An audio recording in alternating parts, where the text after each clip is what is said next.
Si Enorme Suarez, nag-usap kami, masama rin loob niya kasi actually, itong current administration, wala na eh.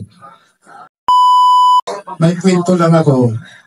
Si Speaker Romualdez kasi, lahat ng ginagawa niya may bayan. Lalo-lalo na yung mga firma-firma. May bayad yun. Hindi na maliit na kwarta, kundi malaking kwarta, thousands of million. Yung impeachment kay Sara, may bayad yun, malaki. Siguro alam nyo na kung magkano ang isang congressman. Ngayon, ikwento ko, ito kasi yung impeachment kay BP Sara, yung 125 million, trap yun eh. Kasi ang gobyerno kasi, we are not talking of the figure. We are talking of the policy na nagkakamali ka. Isipin mo, yung 125 million na binigay nila kay Sara, masyadong masikip na para gastusin. That was issued by, I think, last quarter of, last quarter of a year.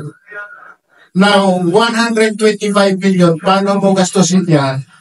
Kasi kung hindi mo gastusin yan within the year end, may babalik yan sa treasury. So pagkanin yung trap nila na ginawa nila, kasi 11 days lang nagastos ni Inday Sara, yung 125 million. Of course, ang ginawa naman ni BP Sara is gidistribute niya into their mga tao, no? Ang 125 million. So yun ang yun ang i-issue nila kay Inday Sara na 125 million. Maliit na bagay. Pero sa totoo lang, may violation tao. Pero anyway, palagay ko pinag-aralan na nila kung paano nila titimbugin si Inday Sara eh. Kasi wala silang ibang makitang dahilan kung paano mag-exist yung mga Duterte na may mga nagawang kabutihan sa ating bansa. So yun ang i-issue nila. Hindi nila tinitingnan yung billion, trillion na gastos nila personal. Lalo na ito si Martin Romualdez na kung gumastos pa rin sa kanyang pera at hindi siya marunong mabusog. Actually, he is a minor already. May ukada pa siya. Marami siyang negosyo. So, yung pamimigay niya ng bawat congressman na 200 plus at 150 million, that is trillion. Billions yan. So, hindi basta-basta pera ang winaldas nila. So, ngayon, ang mga kasamahan ko dito, nagsabi sila na may impeachment, na may sinapa na sila sa Supreme Court, at saka yung mga guerrilla forces nila, handang-handa ho kami doon sa Davao. Isang kurot lang yan, sir. Isang kurot nyo lang. Susuporta kami sa inyo. Si Enorme Suarez, nag-usap kami, that was 6 months ago. Masama rin loob niya kasi actually, itong current administration, wala na eh.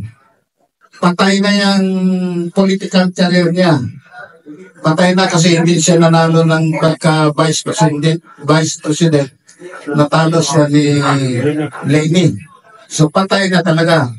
Ngayon, walang ibang pwede niyang makarecover. Sumanib siya sa mga Duterte kay Sara. So, during that campaign, ang magiging presidente sana noon si BP Sara, Inday Sara,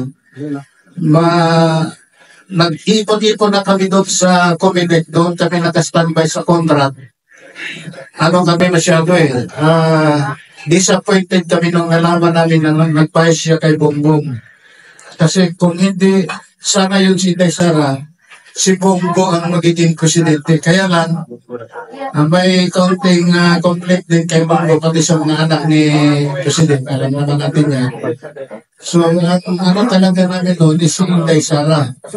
So, ngayon, yung nanalo, actually, makikita nyo yan eh. Kahit ako, during the election, campaign, sumusuporta ako kay Bumbong dahil niya Inday Sara. Di ba? Gumastos rin kami noon eh. So, nakikita namin, ayaw nila ang mga Duterte dahil kung babalik ang mga Duterte, magiging madugo talaga ang laban kasi tatapusin talaga yung trabaho ni Tatay Digong ni Inday Sara.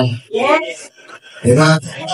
So, sana tayong lahat maintindihan natin kung paano ka-honest at hindi naman masyado honest, siyempre, of course, kahit paano ang mga politiko, meron talaga yan konting pero hindi naman sobra. Basta maganda lang yung palakad, kamukha nung nakaraang administration. Issue sila noon ng mga kahit pero maganda naman ang palakad ng ni Duterte. Ngayon, ang gusto natin, ang demand natin, is alisin talaga yung nakaupo dyan sa Kongreso. Ewan ko kay Kernel o kay kung paano natin bitbitin, pwede nga, ngayon na, puntahan natin eh. Diba? Magkaisa tayo. Kulat pa ba? Oo. Sasama kami doon, bitbitin na natin. Diba? Puntahan na natin si Congressman. Doon tayo magkipag-ipon sa Kongreso. Nandiyo naman yan eh. At saka ang kagandahan, ang isa pang kay Martin Romualdez, hindi yan nagbailan. Malalaman yan ng mga tao doon sa Congress kasi naka-helicopter yan eh. Every time na pupunta yun doon, helicopter. So alam na mga tao doon kung sino yung naka-helicopter, si speaker na yun. Yung helicopter pa lang, ilang gastusin yan, yung piloto, yung gasolina. Diba? So, yun, pira ng taong bayan yun. Kaya magkaisa na tayong lahat dito.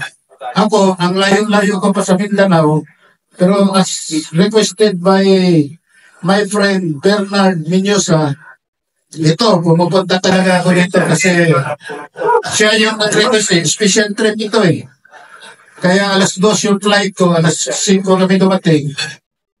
So, nandito ako ngayon para magkaisa sa kausa natin lahat na tanggalin na natin at paalisin si Martin Romualdez. Yun lang po.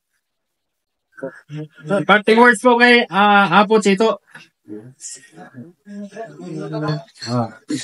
Magandang tanghali po sana.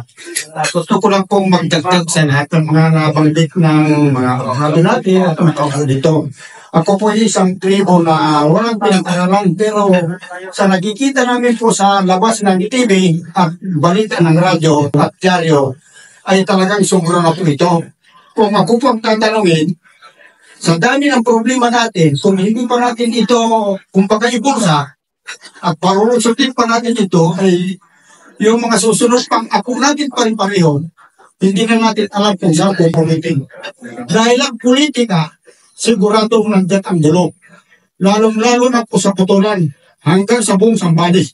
Pag hindi ka rip na ID, hindi ka katanggap-tanggap sa ospital, ganun katindi sa sambales. Hindi lang putulan, yan. Pati ang ayuda, actually sa mga sinisip na gaya natin. Pag sinabing ayuda, pasisama yung 2,000.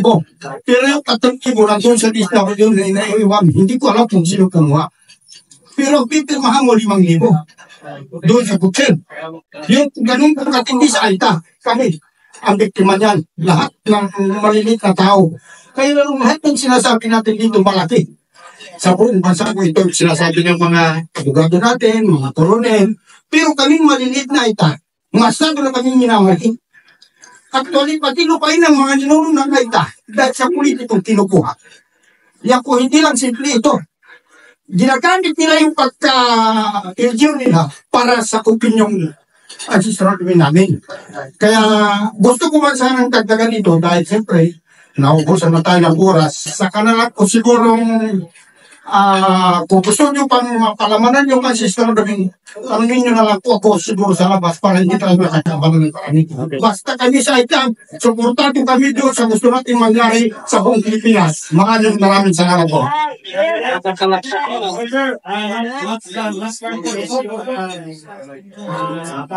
Sunrise, pwede po, isigaw natin. Resign, Romualdez, resign, Romualdez.